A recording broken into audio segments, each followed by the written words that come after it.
ಚಿತ್ರದುರ್ಗ ಪಟ್ಟಣದಲ್ಲಿ ಹಿಂದೂ ಸಂಗಮ ಆಯೋಜನಾ ಸಮಿತಿ ವತಿಯಿಂದ ಸೋಮವಾರ ಸಾವಿರಾರು ಜನರ ನಡುವೆ ಹಿಂದೂ ಸಂಗಮ ಬೃಹತ್ ಶೋಭಾಯಾತ್ರೆ ನಡೆಯಿತು.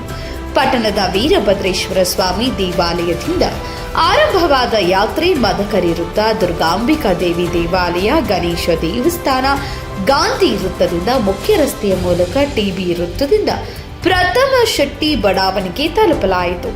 ಯಾತ್ರೆಯಲ್ಲಿ ಸಾವಿರಾರು ಹಿಂದೂ ಕಾರ್ಯಕರ್ತರು ಕೇಸರಿ ಧ್ವಜಗಳನ್ನು ಹಿಡಿದು ಭಾರತಾಂಬೆ, ಛತ್ರಪತಿ ಶಿವಾಜಿ ಮಹಾರಾಜರು, ಸ್ವಾತಂತ್ರ್ಯ ಹೋರಾಟಗಾರರು ಮತ್ತು ಇನ್ನಿತರೆ ಮಹನೀಯರಿಗೆ ಜೈಕಾರ ಹಾಕುತ್ತಾ ಕೇಸರಿ ರುಮಾಲು, ಶಾಲು ಧರಿಸಿಕೊಂಡು ಹೆಜ್ಜೆ ಹಾಕಿದ್ರು.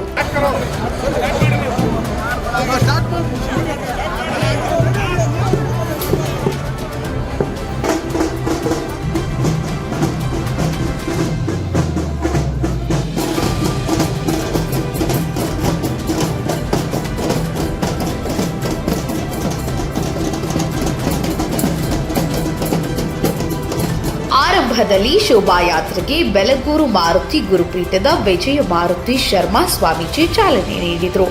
ಶೋಭಾಯಾತ್ರೆಯ ಮಾರ್ಗದುದ್ದಕ್ಕೂ ಶ್ರೀರಾಮ್, ಛತ್ರಪತಿ ಶಿವಾಜಿ, ಕಿತ್ತೂರು ರಾಣಿ ಚೆನ್ನಮ್ಮ, ಭಗತ್ ಸಿಂಗ್, ಚಂದ್ರಶೇಖರ್ ಆಜಾದ್ ಮತ್ತು ಇನ್ನಿತರೆ ಸ್ವಾತಂತ್ರ್ಯ ಹೋರಾಟಗಾರರ ಫ್ಲೆಕ್ಸ್ಗಳು ರಾರಾಜಿಸಿದವು. ವೀರಗಾಸಿ, ಡೊಳ್ಳು ಕುಣಿತ, ಚಂಡಮದ್ದಳೆ, ತಮಟೆ ವಾದ್ಯ, ಡ್ರಮ್ ಸೆಟ್ ಹಾಗೂ ಇನ್ನಿತರೆ ಕಲಾ ತಂಡಗಳು ಮೈ ಸೆಳೆದವು. ರಾಮ, ಹನುಮಂತ, ಕೃಷ್ಣ, ಒನಕೆ ಒಬ್ಬವರ ವೇಷ ಧರಿಸಿದ್ದ ಮಹಿಳೆಯರು ವಿಶೇಷ ಗಮನ ಸೆಳೆದರು.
ಈ ಯಾತ್ರೆಯಲ್ಲಿ ಹಿಂದೂ ಸಂಗಮ ಆಯೋಜನಾ ವಿಧಾನ ಪರಿಷತ್ ಸದಸ್ಯ ಕೆಎಸ್ ನವೀನ್, ರಾಜ್ಯ ಖನಿಜ ನಿಗಮದ ಮಾಜಿ ಅಧ್ಯಕ್ಷ ಎಸ್ ಲಿಂಗಮೂರ್ತಿ, ಸಮಿತಿ ಅಧ್ಯಕ್ಷ ಕೆಎಸ್ ಕಲ್ಮಠ್, ಉಪಾಧ್ಯಕ್ಷರಾದ ಹೆಗ್ಗೇರಿ ಶಂಕರಪ್ಪ, ತುಂಬಿನಕೆರೆ ಬಸವರಾಜ್, ಕಾರ್ಯದರ್ಶಿ ವಾಸುದೇವ್, ಸಹ ಕಾರ್ಯದರ್ಶಿ ಆಕಾಶ ಸ್ವಾಮಿ, ಮುಖಂಡರಾದ ದೊಡ್ಡಘಟ್ಟ ಲಕ್ಷ್ಮಣ್, ಸದ್ಗುರು ಪ್ರದೀಪ್, ಗೋಳಿಹಟ್ಟಿ ಕೃಷ್ಣಮೂರ್ತಿ, ಶಿವನೇಕಟ್ಟೆ ಶಶಿಕುಮಾರ್, ಸುರೇಶ್ ಸಾಗರ್, ದಾಳಿಂಬೆ ಗಿರೀಶ್, ಅರಳಹಳ್ಳಿ ರವಿಕುಮಾರ್, ಶ್ರೀನಿವಾಸ್ ಮತ್ತು ನಾಗರಾಜ್ ಸೇರಿದಂತೆ ಸಾವಿರಾರು ಕಾರ್ಯಕರ್ತರು ಪಾಲ್ಗೊಂಡಿದ್ದರು.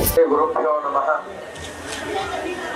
ಆತ್ಮೀಯ ಸನಾತನ ಧರ್ಮಾಭಿಮಾನಿಗಳೇ, ಇವತ್ತು ಹೊಸದುರ್ಗ ನಗರದಲ್ಲಿ ನಾವೆಲ್ಲರೂ ಕೂಡ ಹಿಂದೂ ಸಂಗಮ ಎನ್ನುವಂತಹ ಈ ಅಭೂತಪೂರ್ವವಾದಂತಹ ಕಾರ್ಯಕ್ರಮಕ್ಕಾಗಿ ನಾವೆಲ್ಲ ಬಂದು ಸೇರಿದ್ದೀರಾ. ಪುಣ್ಯಭೂಮಿಯಾದಂತಹ ಈ ಭಾರತದಲ್ಲಿ ಯಾವತ್ತೂ ಪ್ರಪಂಚವನ್ನ ಪರಮಾತ್ಮ ಸೃಷ್ಟಿ ಮಾಡಿದನೋ ಒಂದಿನಿಂದಲೂ ಕೂಡ ಇರುವಂತಹ ಈ ಒಂದು ಧರ್ಮ ನಮ್ಮ ಸನಾತನ ಧರ್ಮ.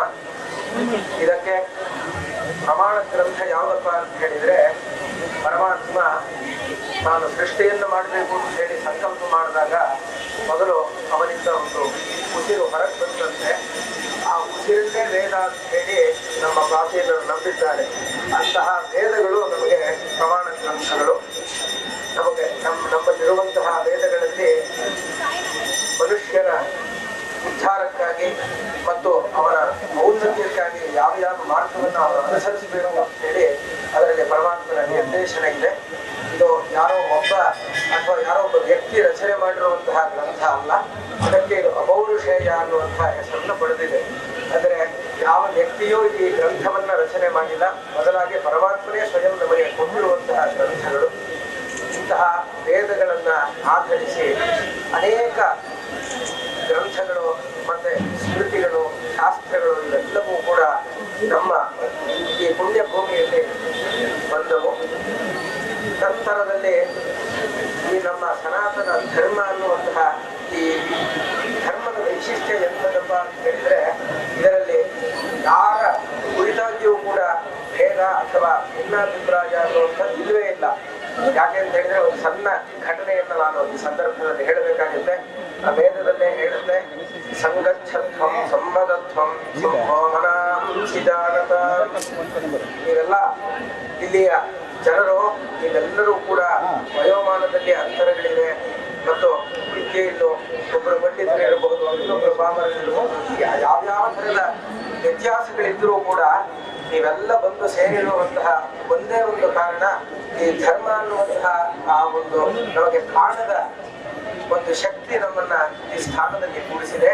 ಹಾಗಾಗಿ ಈ ಧರ್ಮಕ್ಕಾಗಿ ನಿಮ್ಮಲ್ಲಿ ಏನೇ ಭಿನ್ನಾಭಿಪ್ರಾಯಗಳಿದ್ರೂ ನಿಮ್ಮ ಮನಸ್ಸಿನಲ್ಲಿರುವಂತಹ ಎಲ್ಲ ದುರ್ಬುದ್ಧಿಯನ್ನ ಪಕ್ಕಕ್ಕಿಟ್ಟು ಧರ್ಮಕ್ಕಾಗಿ ನೀವು ಒಂದೇ ಹೆಜ್ಜೆಯನ್ನು ಇಡಬೇಕು ಅಂತ ನಮ್ಮ ವೇದ ಹೇಳುತ್ತೆ. ಅದರಂತೆ ಇವತ್ತು ವಿಶೇಷವಾಗಿ ಈ ಹಿಂದೂ ಸಂಗಮ ಅನ್ನುವಂತಹ ಕಾರ್ಯಕ್ರಮದ ನಿಮಿತ್ತ ಇವಾಗ ಶೋಭಾಯಾತ್ರೆ ಪ್ರಾರಂಭವಾಗ್ತಾ ಇದೆ. ಇಂತಹ ಕಾರ್ಯಕ್ರಮದಿಂದ ನಮ್ಮಲ್ಲಿ ಇರುವಂತಹ ಎಲ್ಲಾ ರೀತಿಯಾದಂತಹ ಕಲ್ಮಶಗಳು, ನಮ್ಮ ಮನಸ್ಸಿನಲ್ಲಿರುವಂತಹ ಭೇದಗಳು ಎಲ್ಲವೂ ನಿವಾರಣೆಯಾಗಲಿ. ಎಲ್ಲರೂ ಕೂಡ ಹೀಗೆ ಇನ್ನೂ ಹೆಚ್ಚಿನ ಪ್ರಮಾಣದಲ್ಲಿ ಸಂಘಟಿತರಾಗೋಣ ಮತ್ತು ಈ ಧರ್ಮದ ವಿಷಯವಾಗಿ ಜಾಗ್ರತೆಯನ್ನ ನಾವು ಮಾಡಿಕೊಂಡು ಮುಂದೆ ಇದಕ್ಕೆ ನಾವು ಕಟಿಬದ್ಧರಾಗಿ ಶ್ರಮಿಸುವಂತಹ ಪ್ರಯತ್ನವನ್ನ ನಾವು ಮಾಡಬೇಕು ಅನ್ನುವಂತಹ ಸಂದೇಶವನ್ನ ಈ ಸಂದರ್ಭದಲ್ಲಿ ನಾನು ಹೇಳ್ತಾ ಒಂದು ಸಣ್ಣ ಪ್ರಸಂಗವನ್ನು ಹೇಳಬೇಕು ಅಂತಿದ್ದೆ. ನಮಗೆಲ್ಲ ಗೊತ್ತಿರಬೇಕು, ನಮ್ಮ ಸನಾತನ ಧರ್ಮೋದ್ಧಾರಕರಾದಂತಹ ಆದಿಶಂಕರ ಭಗವತ್ಪಾದರು ಅನ್ನುವಂತಹ ಮಹಾನುಭಾವರು, ಅವರು ನಮ್ಮ ಈ ಪುಣ್ಯಭೂಮಿಯಾದಂತಹ ಭಾರತದಲ್ಲಿ ಜನಿಸಿ ಸುಮಾರು ಶತಮಾನಗಳ ಹಿಂದೆ ನಮ್ಮ ಧರ್ಮಕ್ಕಾಗಿ ಅವರು ಮಾಡಿರುವಂತಹ ಸಾಧನೆ, ಸಾಹಸ ಇವತ್ತು ಕೂಡ ಎಲ್ಲರೂ ಜ್ಞಾಪಕದಲ್ಲಿ ಇಟ್ಕೊಳ್ಬೇಕಾದಂಥದ್ದು. ಹಿಂದೆ ಬೇರೆ ಪರಧರ್ಮೀಯರ ಹಾವಳಿ ನಮಗೆ ಜಾಸ್ತಿ ಆದಾಗ ಅದನ್ನ ಎದುರಿಸಿ ನಿಂತಹ ಮಹಾವೀರರವರು ಶಂಕರ ಭಗವತ್ಪಾದರು. ಅವರ ಒಂದು ಜೀವನದಲ್ಲಿ ಒಂದು ಘಟನೆ ನಡೆಯುತ್ತೆ. ಅವರು ಇನ್ನೊಬ್ಬ ಪಂಡಿತರೊಂದಿಗೆ ಒಂದು ವಾದಕ್ಕೆ ಕೂತಿರ್ತಾರೆ. ಆ ಸಂದರ್ಭದಲ್ಲಿ ಅವರಿಬ್ಬರ ವಾದವನ್ನ ನಿರ್ಣಯ ಮಾಡುವುದಕ್ಕೆ ನಾವು ಇವತ್ತೇನು ಜಡ್ಜ್ ಅಂತ ಕರೀತೀವಿ, ಆ ರೀತಿ ನ್ಯಾಯಾಧೀಶರಾಗಿ ಅಥವಾ ನ್ಯಾಯಾಧೀಶಿಯಾಗಿ ಅವತ್ತಿನ ಕಾಲಕ್ಕೆ ಉಭಯ ಭಾರತಿ ಎನ್ನುವಂತಹ ಒಂದು ಮಹಿಳೆ ಕೂತಿರ್ತಾಳೆ. ಆ ಮಹಿಳೆ ಅವಳು ಇವರ ಇಬ್ಬರ ಮಧ್ಯೆ ನಡೆಯುವಂತಹ ಆ ವಾದವನ್ನ ಯಾರು ಇದರಲ್ಲಿ ಗೆದ್ರು ಅನ್ನುವಂತಹ ತೀರ್ಮಾನವನ್ನು ಮಾಡೋದಕ್ಕೆ ಕೂತಿರ್ತಾಳೆ. ನೀವೇ ಹೇಳಿ, ನಮ್ಮ ಸನಾತನ ಧರ್ಮದಲ್ಲಿ ನಾವು ಸ್ತ್ರೀ ಪುರುಷರ ಮಧ್ಯೆ ಯಾವ ರೀತಿಯಾದಂತಹ ಭೇದವನ್ನು ನಾವು ಇಟ್ಕೊಂಡಿಲ್ಲ. ಇದೆಲ್ಲ ಕೆಲವು ಮೌಢ್ಯಗಳಿಂದ ಬಂದಿದೆಯೇ ವಿನಃ ನಮ್ಮ ಮೂಲ ಪರಂಪರೆ ಇರೋದನ್ನು ಯಾವತ್ತೂ ಹೋಗಿಲ್ಲ. ನಾವೆಲ್ಲರೂ ಶ್ರಮಿಸಬೇಕು, ಎಲ್ಲರೂ ಇದಕ್ಕಾಗಿ ದುಡಿಯಬೇಕು. ಯಾಕೆಂದ್ರೆ ದೇವಋಣ, ಋಷಿ ಋಣ ಮತ್ತೆ ಪಿತೃ ಋಣ ಅನ್ನುವಂತಹ 3 ಋಣಗಳು ಒಬ್ಬ ಮನುಷ್ಯ ಹುಟ್ಟಿದಾಕ್ಷಣ ಬಂದ್ಬಿಡ್ತವೆ. ಅವುಗಳಲ್ಲಿ ದೇವಋಣವನ್ನ ನಾವು ತೀರಿಸೋದಕ್ಕೆ ಇಂತಹ ವಿಶೇಷವಾಗಿ ಪೂಜೆಗಳು, ಪುನಸ್ಕಾರಗಳನ್ನ ಮಾಡಬಹುದು.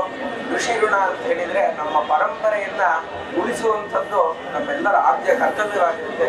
ಏನೇ ನವೀನತೆ ನಮಗೆ ಬಂದರೂ ಕೂಡ ಪ್ರಾಚೀನದ ವಿಶೇಷವಾದಂತಹ ಆ ಒಂದು ತತ್ವವನ್ನ ನಾವು ಬಿಡದೆ ಅದನ್ನ ತಗೊಂಡು ಹೋಗ್ಬೇಕಾಗುತ್ತೆ. ಪಿತೃ ಋಣ ಅಂತ ಹೇಳಿದ್ರೆ ನಮಗೆ ಜನ್ಮ ಕೊಟ್ಟಂತಹ ತಂದೆ ತಾಯಿಗಳು ಮತ್ತೆ ನಮಗೆ ಆಶ್ರಯ ಕೊಟ್ಟಂತಹ ಮಾತೃಭೂಮಿಯ ಕುರಿತಾಗಿ ನಮಗೆ ಭಕ್ತಿ ಶ್ರದ್ಧೆಯನ್ನ ಇಟ್ಕೊಳ್ಳುವಂಥದ್ದು.